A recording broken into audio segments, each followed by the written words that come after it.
ذلك الكتاب لا ريب فيه هدى للمتقين۔ بسم اللہ الرحمن الرحیم۔ الحمدللہ، آج ہماری تلاوت کا آغاز 26ویں پارے سے سورہ احقاف۔ احقاف قوم عاد کی دارالسلطنت تھا جس کی تباہی اور بربادی ہوئی، ایک بڑی خبر تھی، اور اسی بڑی خبر سے سورت کا نام سورہ احقاف ہے۔ ابتدا میں چونکہ یہ سورت مکی ہے اور مکی صورتوں میں عام طور پہ توحید، رسالت، قیامت، قرآن کی سچائی، حقانیت کا تذکرہ ہے، یہی ترتیب اس صورت میں بھی ہے۔ قرآن کی حقانیت کا تذکرہ ہے، قیامت آئے گی، اور مشرکین کے شرک کی مذمت اور ان کی کم عقلی اس کا تذکرہ فرمایا۔ والدین کے ساتھ حسن سلوک کی تلقین فرمائی۔ فرما بردار اولاد ہے، ماں باپ کی خدمت کرتی ہے، ان کے لیے دعائے خیر بھی کرتی ہے، نافرمان اولاد بھی ہوتی ہے، ان کے لیے تکلیف کا باعث ہوتی ہے، مرنے کے بعد کی زندگی کا انکار کرتی ہے۔ قوم عاد کا تذکرہ ہے، بڑے لمبے چوڑی ان کے جسمانی زندگی تھی، صحت تھی، قوت تھی، لیکن اللہ کی طرف سے جب پیغمبر کی تعلیمات پر عمل پیرا نہیں ہوئے تو اللہ کی پکڑ یوں آئی کہ آسمان پر بادل چھا گئے، شدید گرمی کئی دن تو رہی اور پھر بادل چھا گئے۔ ساری قوم بادلوں کے نیچے آئے کہ شاید بارش اترے گی اور کوئی تیز جسے کہیں کہ برسات کا موسم شروع ہوگا، لیکن اللہ کی شان ان بادلوں میں تند و تیز ہوائیں تھیں جنہوں نے ان کو اٹھایا، آسمانوں پہ لے گئی۔ وہ ہوائیں جیسے کیڑے مکوڑے فضا میں نظر آتے ہیں، ایسے ان کے جسم نظر آ رہے تھے، پھر ان کو زمین پہ پٹخ دیا اور یوں پڑے تھے لمبے چوڑے جیسے زمین سے کھجور کے تنے نکال کر باہر کر دی ہوں۔ یہ اس قوم کی ہلاکت کا تذکرہ ہے۔ پھر اللہ کے نبی صلی اللہ علیہ وسلم کے پیروکاروں کو تسلی ہے کہ مشرک نہیں مانتا، نہ مانے، اللہ کے نبی کے تو ماننے والے جنات بھی ہیں۔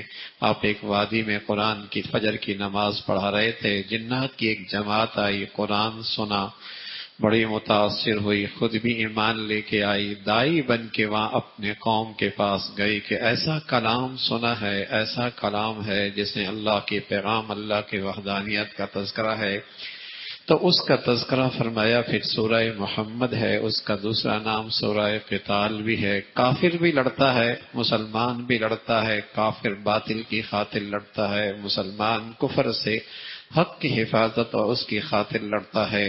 فرمایا جب مٹھ بھیڑ ہو تو پھر ان کی گردنیں اٹھاؤ، قیدی ہو جائیں تو انہیں قید کر لو، فدیہ دے کر رہا بھی کر سکتے ہو، اپنے قیدیوں کے بدلے میں انہیں چھڑا بھی سکتے ہو۔ یہ قیدیوں کے مختلف احکامات کا تذکرہ۔ ایمان والو، تم اللہ کے دین کی مدد کرو گے تو اللہ تمہاری بھی مدد کرے گا، اللہ تمہاری بھی مدد کرے گا اور تمہاری بھی مدد اور نصرت ہوگی۔ ہم کہتے نہیں پہلے اللہ ہمارا معاملہ ٹھیک کر دے پھر ہم ٹھیک کریں گے۔ اللہ کی سنت یہ ہے، تم قدم اٹھاؤ میری رحمت پھر دوڑ کے آئے گی، تم مجھے یاد کرو میں تم کو اس سے بہتر مجلسوں محفلوں میں یاد کروں گا، تم میرے دین کی حفاظت کے لیے کھڑے تو ہو، پھر میری مدد اور نصرت کو دیکھو پھر کیسے ہوتا ہے، اس کا تذکرہ فرمایا۔ پھر جنت کا تذکرہ ہے جو متقی لوگوں کے لیے ہے، اہل جنت کے لیے جنت کی نعمتیں ہیں، وہاں شراب کی نہریں، دودھ کی نہریں، شہد کی نہریں، میٹھے پانی کی نہریں، ہر وہ پھل جو وہ چاہے گا اللہ کی بخشش کے فیصلے ہوں گے۔ اس کے بالمقابل جہنمی ہیں، بہتا ہوا پانی ہوگا، کھولتا ہوا پانی ہوگا، گندی پیپ اور جسم زخموں سے نکلے خون ہوگا، وہ ان کی غذا اور وہ اس کا پینا ہوگا۔ ان کی ذلت کا تذکرہ فرمایا۔ پھر جب آیات جہاد اترتی ہیں تو کافروں پر، منافقوں پر حال یہ ہوتا ہے جیسے موت طاری ہو گئی، موت طاری ہو گئی۔ زندگی سے اتنا پیار ہے کہ اللہ کے راستے میں جان دینا تو خوف زدہ کر دیتا ہے، پریشان کر دیتا ہے۔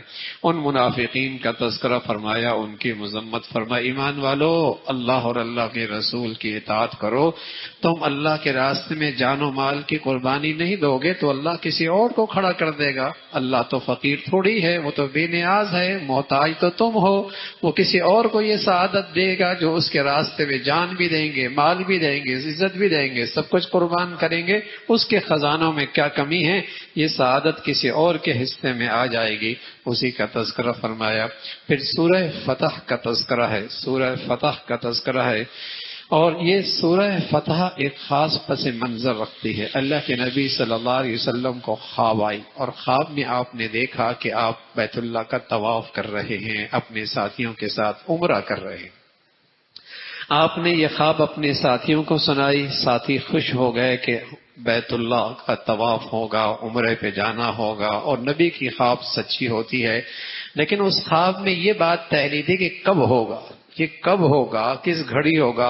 حضور علیہ الصلوۃ والسلام نے اپنے ساتھیوں کو ساتھ لیا، تعداد تقریباً 1400 کی تھی، 1400 کی تھی، اور سفر پہ روانہ ہو گئے۔ جب آپ مکہ اور مدینہ اور مکہ کے درمیان پہنچے، حدیبیہ کے موقع پہ، اس موقع پہ جب آپ پہنچے تو ایک بشر ابن سفیان نے آپ کو خبر دی آ کر مکہ سے کہ وہاں تو میدان جنگ کا ماحول، وہاں تو جنگ کا ماحول ہے، اور کفار آپ کے لیے لڑنے کے لیے سارا سامان اکٹھا کر رہے ہیں، وہ تو جنگ کی تیاری کر رہے ہیں۔ حضور علیہ الصلوۃ والسلام نے اپنے داماد حضرت عثمان رضی اللہ تعالیٰ عنہ کی سفارت کی ذمہ داری ڈالی اور فرمایا جاؤ انہیں پیغام دو، ہم لڑنے نہیں آ رہے، ہمارے ہاتھوں میں تو تلوار بھی نہیں ہے، ہماری تلواریں تو نیاموں میں بھی نہیں ہیں، ہم تو بیت اللہ کا طواف کرنے آ رہے ہیں، چل واپس عمرہ کر کے واپس چلے جائیں گے، ہم تو نہیں لڑنے آئے۔ حضرت عثمان تشریف لے گئے، خبر پھیل گئی، افواہ پھیل گئی کہ آپ کو شہید کر دیا گیا، آپ کو شہید کر دیا گیا۔ آپ علیہ الصلوۃ والسلام نے اپنے 1400 ساتھیوں کو اکٹھا کیا، ایک درخت کے نیچے، تحت الشجرہ، درخت کے نیچے آپ نے اکٹھا کیا، اور سب نے آپ کے ہاتھ پر بیعت کی کہ جب تک عثمان کا بدلہ نہیں دیں گے یہاں سے واپس نہیں جائیں گے۔ اور یہ اللہ کو بیعت اتنی پسند آئی کہ فرمایا ان سب کے اوپر میرا ہاتھ ہے، اللہ کہتا ہے ان سب کے اوپر میرا ہاتھ ہے۔ اور چونکہ یہ بیعت اللہ کی رضا کے لیے تھی تو اس بیعت کا نام ہے بیعت رضوان، اور اللہ نے اعلان کر دیا اس بیعت میں جتنے شرکاء ہیں ان کی میں نے بخشش کر دی، ان سب کی میں نے بخشش کر دی۔ تو اس انداز سے اس کا پس منظر ہے، اور بعد میں پتہ لگا کہ بات غلط نکلی، خبر غلط نکلی، اور پھر مشرکین کے کچھ لوگ آئے اور وہاں حدیبیہ کے موقع پہ مذاکرات ہوئے، صلح کے کچھ نکات طے ہو گئے، صلح ہو گئی، اور یہ طے ہوا 10 سال تک کوئی ایک دوسرے پہ جنگ اور حملہ آور نہیں ہوگا اور امن سے رہیں گے، یہ صلح ہو گئی۔ لیکن اس صلح کی کچھ شکیں ایسی بھی تھی جو بظاہر لگ رہی تھی کہ مسلمان اس میں اپنی کمزوری دکھا رہا، مسلمان اس میں کمزوری دکھا رہا ہے، لیکن وہ تو اللہ کے نبی ہیں، اور ظاہر اللہ کے نبی تو لکھتے بھی وہی ہیں، کہتے بھی وہی ہیں، فیصلہ بھی وہی کرتے ہیں جو اللہ کہتے ہیں۔ لیکن بظاہر کچھ نکات ایسے لگ رہے تھے، بعض صحابہ کے لیے بڑی گرانی گزری، لیکن نبی کی بات پر سر خم تسلیم، بڑا امتحان تھا۔ ادھر اللہ کی طرف سے پیغام آیا کہ یہ صلح نہیں ہے، حقیقت میں یہ فتح مبین ہے، یہ فتح مبین ہے۔ اور پھر 2 سال کے بعد فتح مبین نظر آئی، فتح مبین نظر آئی۔ ان 2 سالوں میں کیا ہوا، کفار مسلمانوں کے ساتھ ملنے جلنے لگے، اور ان کو مسلمانوں کو قریب سے دیکھنے کا موقع ملا، ان کے بازار دیکھے، ان کے گلیاں دیکھی، ان سے ملاقات ہوئی، ان کے کاروبار دیکھے، تو ان کی کردار کی پختگی اور اس کردار کی خوبصورتی، اخلاق کی بلندی اور امانت اور دیانت اور سچائی کا اعلیٰ معیار، جب یہ چیزیں دیکھی تو ان کے دل کی دنیا بدلنے لگی، ان کے دل کی دنیا بدلنے لگی۔ اور ان 2 سالوں میں نہ تلوار چلی نہ زبان چلی، نہ زبان چلی نہ تلوار چلی، صرف مسلمانوں کا کردار چلا۔ اور ان 2 سالوں میں مسلمانوں کی تعداد 1400 سے بڑھ کر 10,000 ہو گئی۔ 2 سال کے بعد فتح مکہ ہوا، اور فتح مکہ میں مسلمانوں کی تعداد 10,000 تک۔ مسلمانوں کا کردار ایسے ہی ہوا کرتا تھا، ایسی ہی زندگی ہوا کرتی تھی، اور وہ دیکھتے تھے یہ وہ لوگ ہیں جو خون کے پیاسے ہیں، صرف اونٹ کے پانی پینے پر اور گھوڑے کے آگے پیچھے ہونے پر جب ان کے اندر جنگ چھڑتی تو انسانوں کے لاشوں کے پشتے لگ جایا کرتے تھے، اور اب ہیں خود پیاسے رہتے ہیں دوسروں کو پلاتے ہیں، خود بھوکے رہتے ہیں دوسروں کو کھلاتے ہیں۔ اب ان کا کایا ہی پلٹ گیا، انقلاب ہی آ گیا۔ وہ کیا چیز ہے، وہ جستجو میں آ گئے، وہ جستجو میں آ گئے، وہ تلاش میں آ گئے کہ وہ کیا چیز ہے۔ پتہ چلا وہ محمد رسول اللہ کی جو خوبصورت زندگی ہے، جس سے انسان کا ظاہری جسم نہیں تازہ ہوتا، اس سے انسان کے اندر انسانیت زندہ ہوتی ہے، اس سے انسان کی انسانیت میں زندگی اور بہار آتی ہے. یہی وہ چیز تھی جو اندر سے ان کے اندر انقلاب پیدا کر دیا اور مسلمانوں کی تعداد 1400 سے 10,000 ہو گئی. تو اسی کو قرآن نے فتح مبین کہا. ادھر منافقین جو حدیبیہ کے موقع پہ ساتھ نہیں تھے وہ بڑے خوشیاں منا رہے تھے.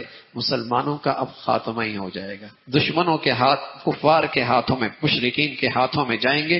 کوئی بھی بچ کے نہیں آئے گا. انہیں بڑی شرمندگی اور رسوائی ہوئی. اس کا تذکرہ فرمایا. پھر اللہ نے جو ان کے لیے رضا کا اور خوشخبری کا، ان بیعت کرنے والوں کا تذکرہ فرمایا.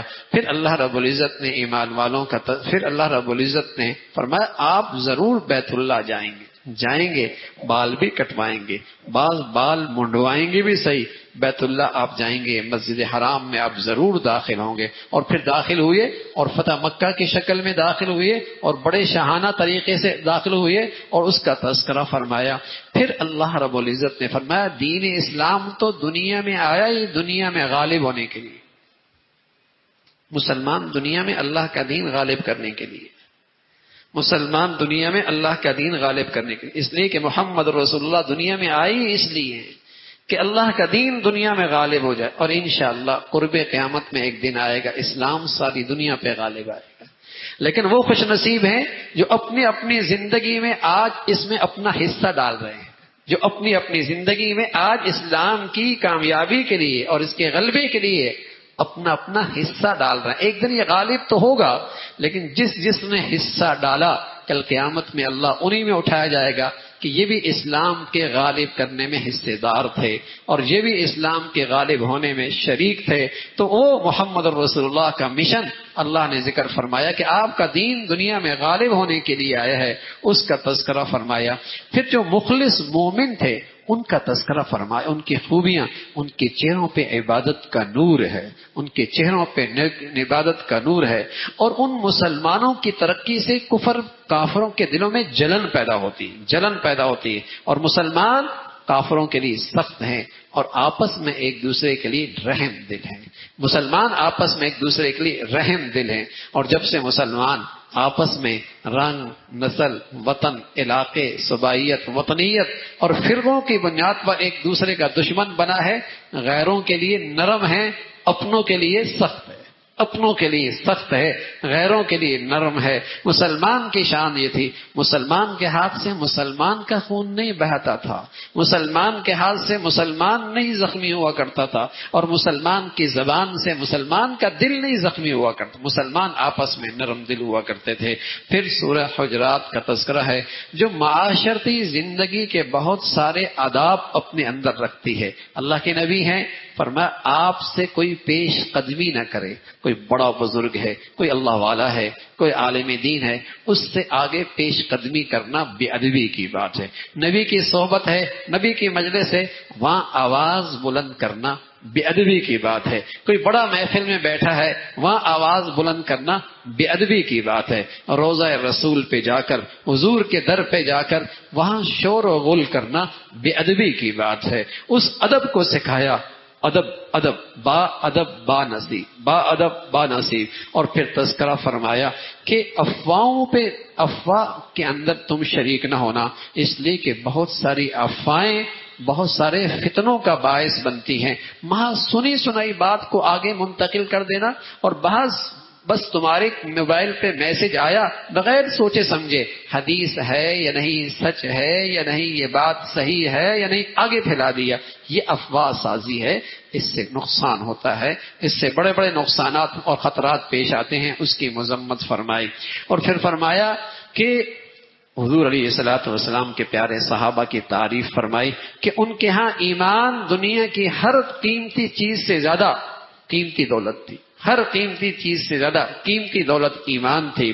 اور وہ ایمان ان میں ایسا رچ بس گیا تھا کہ کفر کی زندگی اور گناہوں کی زندگی سے انہیں گھن آنے لگی، نفرت ہونے لگی. اور پھر اللہ رب العزت نے فرمایا اگر مسلمان کے دو جماعتیں آپس میں باہم اختلاف کرنے لگیں تو ان کے درمیان صلح کراؤ، اس لیے کہ ایمان والے تو سب ایمان کی بنیاد پر اخوت کے رشتے میں جڑی ہوئی ہیں، بھائی بھائی کے رشتے سے جڑی ہوئی ہیں، ان کے اندر صلح کر دو۔ مسلمان دنیا کا کالا گورا، امیر غریب، اور جسے کہیں کہ کسی بھی وطن اور کسی بھی شہر اور کسی بھی زبان کا ہے، اسلامی اخوت کے رشتے کے اندر جڑا ہوا ہے، وہ تو ایک برادری ہے، وہ تو ایک برادری ہے، وہ تو ایک قوم ہے، اس کا تذکرہ فرمایا۔